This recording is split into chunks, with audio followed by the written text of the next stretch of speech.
Welcome to the practice problems for lesson 2.3, introducing polynomials. Okay, let's look at number 1. Select all points where relative minimum. So we're going to highlight the dots on a graph. B is a relative minimum and E is a relative minimum. Why are they relative minimums? Because on both sides of point B, on the left and on the right, it has points higher than it. Same with point E. On the left and on the right, there are points higher than it. It is the lowest related to the points on either side of point E. Not from point to point, but around it. Now, it doesn't ask you here, so let's highlight B and E. B and E. Now, let's talk about the relative maximums. D is a relative maximum and F is a relative maximum. If you look on either side of the point, there are no points higher than it. On either side, directly around the point. So this is what we mean. A and C and G and H do not work because A, there's nothing on the left side lower than it. There's nothing on the right side higher than it. And C and G are on the axes. Of course, there are points higher and lower around it. And H, there's nothing higher than it. So just those points. Relative maximums in red, relative minimums in purple. Okay, now add one term to the polynomial expression to make it into a 22nd degree. Degree, the word degree means highest exponent. So if we had to add a term to it, I would just say x to the 22nd plus 14x to the 19th minus 9x to the 15th. I added a term, and a term means something that cannot be added or subtracted to something else. You can't, even though these are all x, you cannot add different exponents to one another. You can't do it because you don't know what x is. So you can't add them together if you don't know what x is. Okay, let's look at the degree, the leading coefficient, and a constant. The degree is the highest exponent. The leading coefficient is the number in front of the variable. The leading coefficient means the number in front of the highest variable, and a constant is the number with no variable. So for the first one, our degree is 3. D equals 3. Our leading coefficient. You don't see a number in front of the x, but remember, mathematicians are lazy. They don't like writing ones. And then our constant is 8. That's the one with no variable and number and letter A. In B, our degree is 4. Our leading coefficient is 2. And our constant is 1. For C, our degree is 4.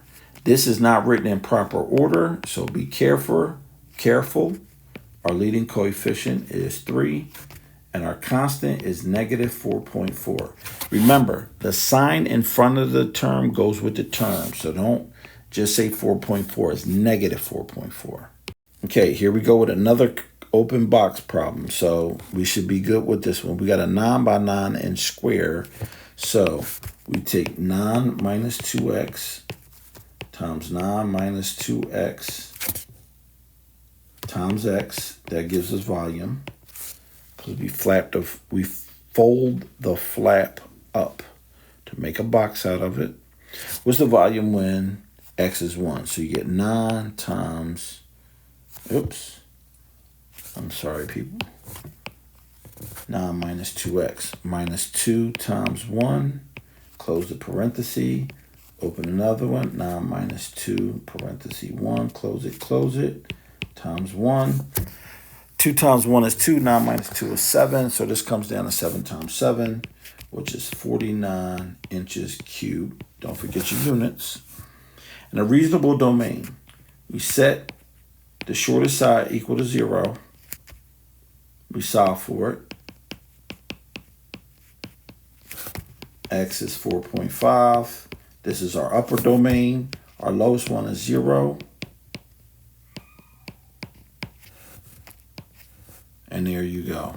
That is a reasonable domain. Remember, domain is a range of numbers. It's a range of inputs. Domain means inputs. Your range of inputs. What are good inputs to put in? You can't be below 0 because you can't have a negative side length. And you can't go above 4.5 because you can only cut 4.5 off and then you'll have no paper. All right, so evaluate the function when x equals 3. So put it in the calculator, pick up your calculator, 7 negative 3 cubed minus 2 times negative 3 squared plus 3 times negative 3 plus 10. And you should get P of negative 3 is equal to negative 206. You can calculate it by hand. If you're getting stuck, put it in the calculator. Putting it into the calculator, you don't need to hit y equals. You just put it right in. But remember, you got to hit caret to make an exponent. So after you type 3, make sure you hit the right arrows to bring the cursor back down. If you don't bring the cursor back down, everything will remain an exponent. You're going to get a crazy number. Okay, look at this. From an earlier course. So they want you to remember your Algebra 2.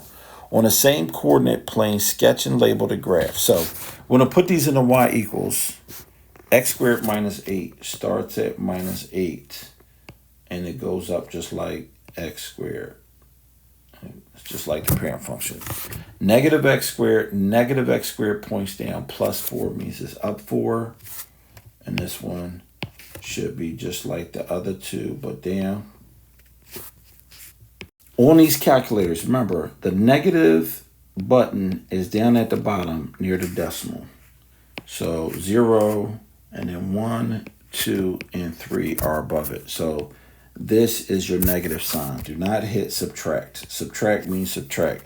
If you get an error, you type subtract and not negative.